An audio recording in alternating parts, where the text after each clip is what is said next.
മാന്യപ്രേക്ഷകരെ നമസ്കാരം, വലിയ സ്നേഹ നമസ്കാരം. ജയസൂര്യൻ സാർ ചാനലിലേക്ക് സ്വാഗതം.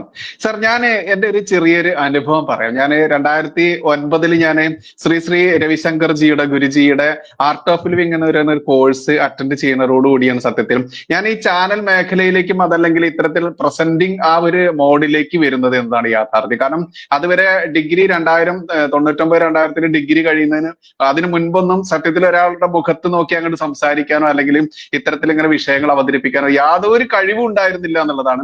ഞാനും ഇതെന്തോ വലിയ സംഭവമായിട്ട് ഇരിക്കുകയായിരുന്നു. പക്ഷെ ആർട്ട് ഓഫ് ലിവിങ്ങിന്റെ YLTP എന്ന് പറയുന്ന യൂത്ത് ലീഡർഷിപ്പ് ട്രെയിനിങ് പ്രോഗ്രാം എന്ന് പറയുന്ന ഒരു 10 ദിവസത്തെ കോഴ്സ്, വെറും 10 ദിവസത്തെ കോഴ്സ്, ആ കോഴ്സ് അറ്റൻഡ് ചെയ്തതോടു കൂടിയാണ് ഞാൻ ഈ മേഖലയിലേക്ക് എത്തിയത് എന്ന് പറയാം.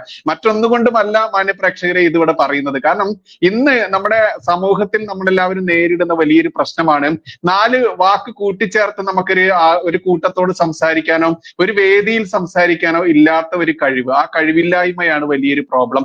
അത് നമ്മുടെ സമൂഹത്തിൽ ഇന്ന് അത്യന്താപേക്ഷിതമായി മാറിയിരിക്കുന്ന ഒരു അവസ്ഥയുണ്ട്. കാരണം നമ്മുടെ നാട്ടിൽ നടക്കുന്ന ഒരുപാട് അനീതികൾ, ആക്രമണങ്ങൾ, ഇതിനെതിരെ പ്രതികരിക്കാനോ പ്രതിഷേധിക്കാനോ ഇത്തരത്തിൽ സഭാകമ്പം അതല്ലെങ്കിൽ നാല് വാക്ക് പറയാനുള്ള ഒരു കമ്പമില്ലായ്മ അതല്ലെങ്കിൽ സംസാരിക്കാനുള്ള ബുദ്ധിമുട്ട് കൊണ്ട് തന്നെ നമ്മൾക്കത് പറ്റാറില്ല.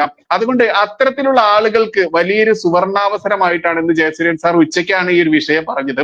ഇത്തരത്തിൽ ഒരുപാട് ആളുകളെ നമുക്ക് മുന്നോട്ട് കൊണ്ടുവരേണ്ടതുണ്ട്. കാരണം ഇനി മുന്നോട്ട് പോകാനിരിക്കുന്ന നാളുകളിൽ തിരഞ്ഞെടുപ്പൊക്കെ വരാനിരിക്കുകയാണ്. ഇത്തരത്തിലിരിക്കുന്ന ഒരുപാട് അവസരങ്ങളിൽ ഒരുപാട് സംസാരിക്കാൻ കഴിവുള്ള ഒരുപാട് ആളുകൾ നമ്മുടെ കൂട്ടത്തിലുണ്ട്. അത്തരക്കാരെ മുന്നോട്ട് കൊണ്ടുവരിക എന്ന് വലിയൊരു ദൗത്യമാണ് ജയസൂര്യൻ സാർ ഇന്ന് ഉച്ചയ്ക്ക് പറഞ്ഞത്. സാർ, എന്താണ് സാർ ഇത് അതിനെ കൊണ്ട് ഉദ്ദേശിച്ചത്? എങ്ങനെയാണ് മാന്യപ്രേക്ഷകരെ, നമ്മുടെ ഒരുപാട് കഴിവുള്ള ആളുകളുണ്ട്, അവരെയൊക്കെ എങ്ങനെയാണ് നമുക്ക് ഇങ്ങനെ മുന്നോട്ട് കൊണ്ടുവരാനാവുക? ബൈജു ഇപ്പോൾ പറഞ്ഞ ബൈജുവിന്റെ സ്വന്തം അനുഭവം എന്നെ തന്നെ ഞെട്ടിച്ചു കളഞ്ഞു. കാരണം വെറും 10 ദിവസത്തെ പരിശീലനം, ബൈജു പങ്കെടുത്ത ആ പരിശീലന പരിപാടികൾ കേരളത്തിന്റെ പല ഭാഗത്ത് നടന്നപ്പോൾ ഞാനതിൽ ക്ലാസ് എടുക്കാൻ വേണ്ടി പോയിരുന്നു. മലപ്പുറം ജില്ലയില്, പാലക്കാട്, തൃശ്ശൂര്, എറണാകുളം, അങ്ങനെ പല സ്ഥലങ്ങളിലും ആ 10 ദിവസം പ്രോഗ്രാമിൽ ഒരു ദിവസം ഞാൻ ക്ലാസ് എടുക്കാൻ വേണ്ടി ഉണ്ടായിരുന്നു.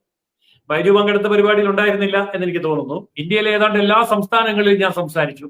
ഇന്ത്യക്ക് പുറത്ത് 14 രാജ്യങ്ങളിൽ ഞാൻ പോയി ക്ലാസ്സുകൾ അന്നും എടുത്തു, ഇപ്പോഴും എടുക്കുന്നു. ഏതാണ്ട് ഒരു 8,000-9,000 പ്രസംഗങ്ങൾ ഈ കഴിഞ്ഞ കാലഘട്ടത്തിനിടയിൽ 10-30 വർഷത്തിനിടയിൽ എനിക്ക് ചെയ്യാൻ പറ്റി.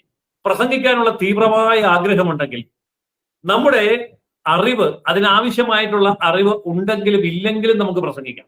ഞാൻ ഉറപ്പിച്ചു പറയുന്നു, 25 വർഷമായി ഞാൻ ഈ പ്രസംഗ പരിശീലന വേദിയിൽ നിൽക്കുന്നു. 100 കണക്കിന് ആൾക്കാരെ ഞാൻ പ്രസംഗിച്ച് പരിശീലിപ്പിച്ച് നല്ല പ്രസംഗകരായി ലോകവേദികളിലേക്ക് വിട്ടിട്ടുണ്ട്.